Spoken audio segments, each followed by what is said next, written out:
शिव पुराण में विद्वेश्वर संहिता में एक बहुत सुंदर मुहूर्त है और संयोग से वो मुहूर्त अब जल्दी आने वाला है। जिनके घर में पुत्र नहीं होता, गृहस्थियों को, और पुत्र की चाह होती है, उन लोगों को ये श्लोक और ये बात ध्यान से सुननी चाहिए। कृत्तिका शुक्रवारेषु गजतुंडस्य याजनात् गंधपुष्प अन्नदानेन भोग वृद्धि भवेन्द्रणाम। कृतिका से युक्त शुक्रवार को गजानन गणेश जी की मनुष्य को पूजा करनी चाहिए।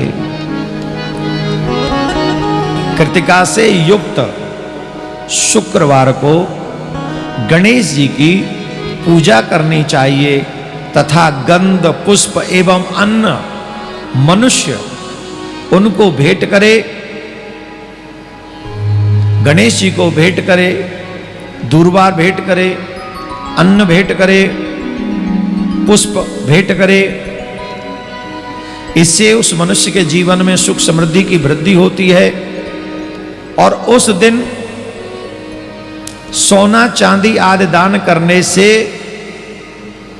थोड़ा ही कर देना, ज्यादा नहीं। मुझे तो नहीं करोगे आप, किसी को भी कर देना जो विद्वान ब्राह्मण हो वहां।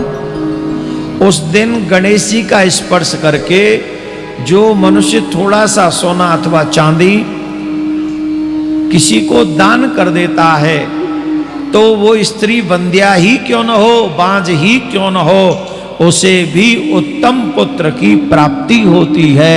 ये मेरा नहीं, शिव पुराण का वचन है।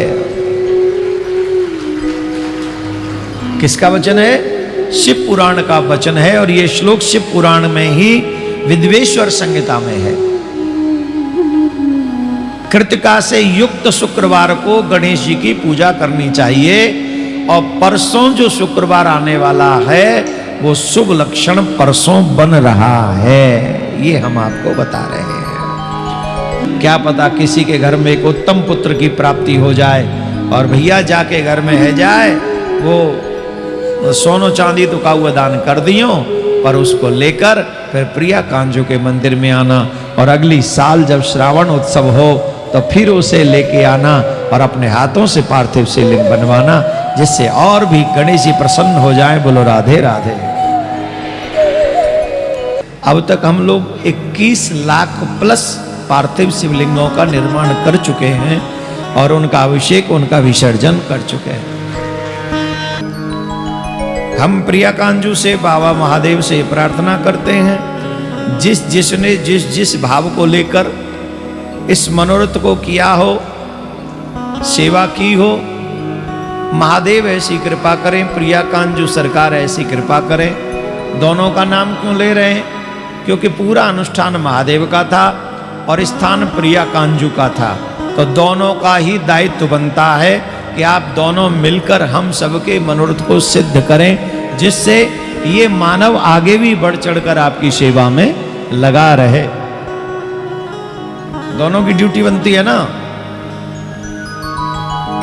और हमको लगता है मूलतः रूप में तो एक ही है, पर दो स्वरूपों में है, इसलिए उनसे दोनों से ही कह दिया, जैसे कोई पल्ला ना झाड़े कि हमसे तो कहा ही नहीं था, तो दोनों से कह दिया है तुम एक ही हो। किसी भी रूप में स्वीकार करके इस यज्ञ को जिस भाव से किया गया उस भाव को पूरा करें, ये आपकी दायित्व है। हम आपके चरणों में निवेदन कर रहे हैं।